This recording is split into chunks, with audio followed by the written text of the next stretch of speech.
Hi everyone. So I kind of see my purpose at this conference as an ambassador for social media, because it seems like a lot of people are taking a very dystopic view of social media. So I hope that I can provide some sort of balance to that. So I'm going to open actually with a video that I made about the now ubiquitous like button. It's on YouTube, so I'm going to just load that up. The like button. So if you're not familiar with the like button, basically on Facebook, when someone creates a status update, you can choose to like it if you want to show either that you like it, or perhaps to allow it to show up in your news feed, which will then be shared with your friends. Also, you can like media on other sites. So say you go to salon.com and you read an article. If they have the like button embedded into the website, you can like it, and then it automatically gets shared to Facebook. So also sites use this as a means of kind of tracking how many people are responding positively to their content. So probably articles with a high number of likes indicate that it's really an effective article, or at the very least a popular article. So I kind of wanted to get into analyzing what the signal of the like button means, not only from just a practical standpoint, but from a psychological standpoint and from a philosophical standpoint. So I'm going to open with that video. It's just an interesting signal that I don't think everybody's figured out yet.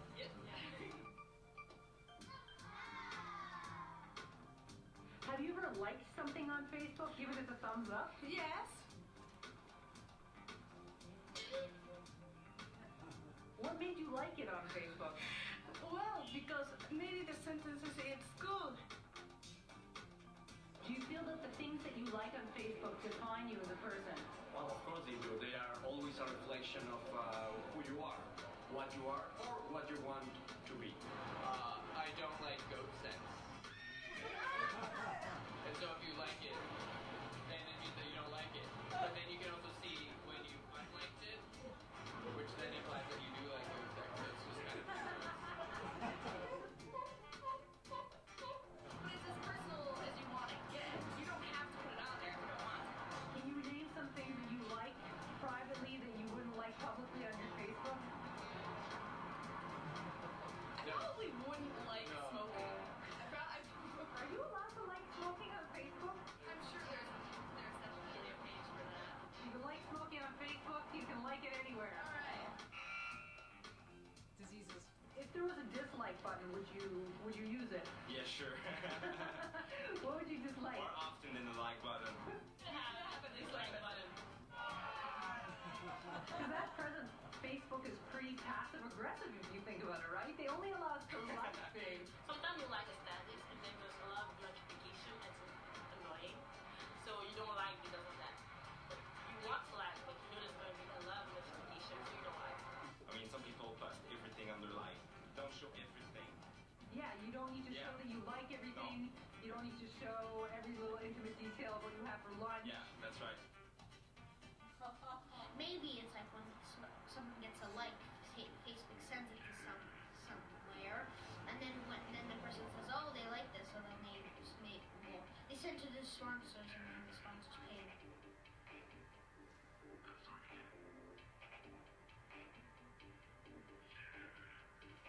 And then also the whole thing with regards to liking things. There's been studies that show with regards to Facebook that say that when you actually like something on someone's profile page, you end up actually kind of reinforcing the social connection. So it's a very convenient way and quick way to maintain friendships.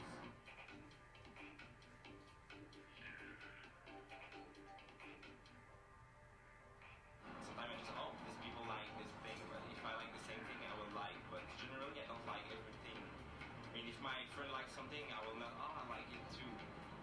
I mean, I like what I like. What do you think about liking products on Facebook? Like, say, Lactantia Milk has a page, and they want you to like it. Why would I like it? Because it's just a page about milk. I think it's stupid. Well, except for some campaigns, like the Hellmann's one, the mayonnaise. Well, they gave me 3 city bucks. They asked to quiz about their commercial. Well, I was an expert at it. I got 100% on it because I kept watching the commercial like each day on television. So you're reinforced on Facebook Yeah. from things you watch on other media platforms. Do you think that Facebook sells your data to marketing companies so that they can? So they can give me spam and all that. Yeah. Yes, I think they do. I'm just going to pause that for a second because this one goes by too fast. Let me know when you've finished reading it.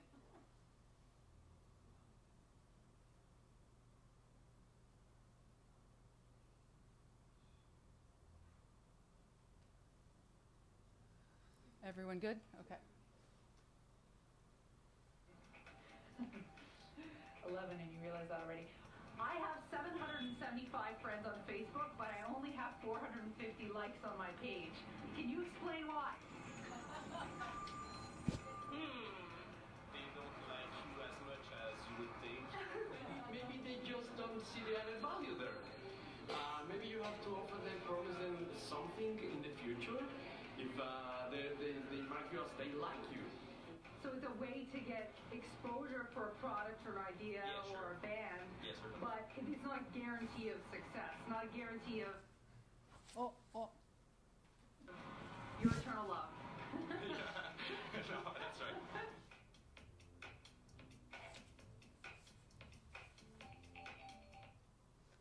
Okay.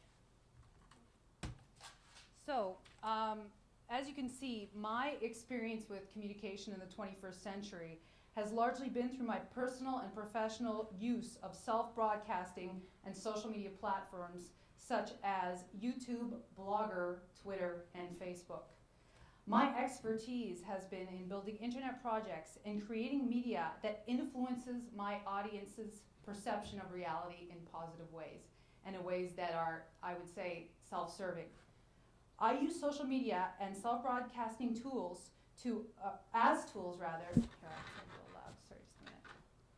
I use social media and self-broadcasting as tools to accomplish real-world goals, sometimes for clients, sometimes for social causes, and sometimes for art. Now, a bit about my project. So this video was created as part of my 100 Jobs project.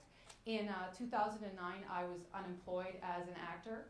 So I decided to empower myself and launch a low-cost project online where I intended to complete 100 jobs for a minimum of $100 each. So what I did is that I made use of Twitter and YouTube and Blogger and opened accounts which would support my goal, and I intended to document my goal because I knew that that would encourage the audience, who could be my potential employers, to join me in my journey and to assist me in the real world. So in the new digital reality of the 21st century, I decided to capitalize on these platforms and create a new, improved professional reality for myself. Through the creation of various online media, such as blog posts and YouTube videos, and performances online, which are tweets and Facebook interactions, I built a positive real-world reputation for myself and became employed. So I really find it fascinating that all of this was initiated by media I created and not by my physical presence in the employer's offices.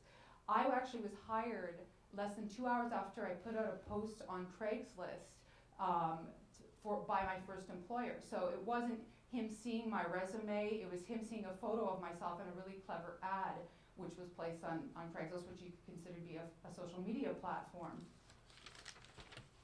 That never would have happened in the previous century. It would have depended upon me doing the legwork of hand-delivering a paper resume to someone, versus now all it takes is me sending out the right digital signals or the right digital media to accomplish my goals. So the media representation of myself was sufficient and is sufficient for companies to hire me repeatedly, almost without question. This is why LinkedIn, I believe, has become so popular, for example. Communication in the 21st century now relies heavily on digital manifestations of self and sending out deliberate signals, like I said, like Facebook likes or clever job-oriented status updates, or, as I said, a creation of my own personal work-related page, which I can then share with my family and friends. We can construct our personal realities as we see fit through media. So Another thing too is that all of this resulted in real-world economic transactions. It's not just happening online abstractly. It does have real-world ramifications, and I would argue in this case positive real-world ramifications. Another thing that I have done online was an environmental initiative called Yellow Page Mountain. About a year ago, myself and a gentleman who traded up from a red paperclip to a house, I don't know if you've ever heard of him, his name is Kyle McDonald. Probably the younger crowd who follow web projects would be more familiar with Kyle McDonald. Basically, we joined forces and we decided to go around Montreal and to sensitize the public or raise awareness about opting out of the phone books in an era of digital alternatives. We collected over 1,000 unwanted phone books and delivered them to the head office of the Yellow Page Group. And it's funny because our actual activist stunt wasn't effective until the media picked up on a YouTube video that went viral because of a post on Good Is. So in the past, instead of the real world activism being the most significant impetus to provoke debate or change, it was actually the online media that provoked the debate.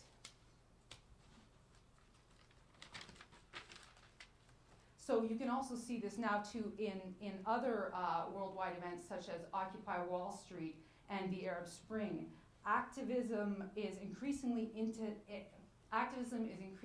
initiated online in the 21st century, only to manifest later in the physical world, and it is enabled and strengthened by its participants and supporters' usage of social media. New media is actually a tool for social change, as it is also a tool for, in my case, employment. Social media has become a tool for manufacturing revolutionary dissent, and that's a quote from Salon.com. So another thing that I've done, because I do so many different online projects, is in June 2011, I purchased $10,000 of non-visible art through a social media funding platform called Kickstarter. The art was created by an art collective called Praxis, and they teamed up with the American actor James Franco, and they created this kind of conceptual art. So the art only exists as descriptions, which are then used as rewards on the Kickstarter platform. And later, though, it is going to be performed. So not only is the museum selling non-visible works of art or conceptual art, but then they will take this non-visible museum and bring participants in the real world and give a tour of the museum and say, here is fresh air in this wing of the museum, because I'm now entitled to a wing of the museum being named after myself, where the work of art purchased by Aimée Davison is displayed, which is fresh air. So I guess part of the reason why I purchased this is because I thought it was not only a bold PR move, because I knew that doing something like this would ignite the engine of discussion and debate online on social media platforms, but also because I think that it supports my thesis about the rise of social media art. And that also is a relatively new development in communication in the 21st century. So what I think social media art is when now artists or individuals can create and launch projects online using self-broadcasting platforms, establish cultural and media value, which then translates into economic value, or just quite frankly, creating art that entertains the public through the use of social media platforms, through creating a novel narrative. So, but the narrative must play out on social media platforms. So, I guess in conclusion, I frame social media not in its ability to create alienation, disillusionment, and isolation, but rather as an immensely empowering tool to transform communication at a high level of abstraction into productive real-world perceptions of reality and action.